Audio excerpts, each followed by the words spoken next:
In our last lesson, we mentioned labels in Kubernetes.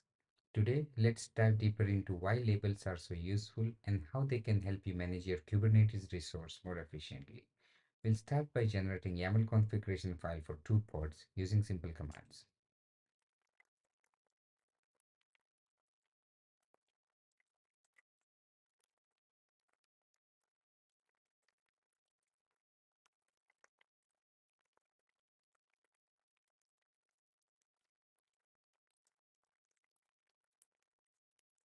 Now let's take a peek at the content of these files.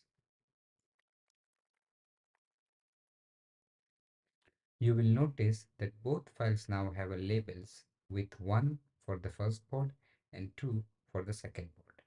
Next, we'll apply this configuration.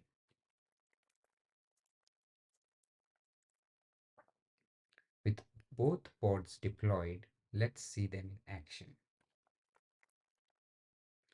Now, imagine you have dozens of pods running and you only want to focus on those labeled as 2.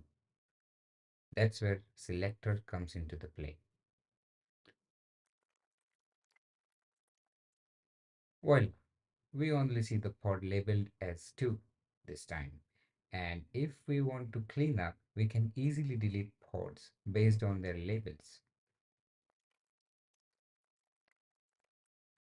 Finally, let's check what's still running. As expected, only my pod 1 remains. And that's wrap for today. In our next session, we'll dive into deployments. Don't forget to subscribe for more Kubernetes tutorial and tips.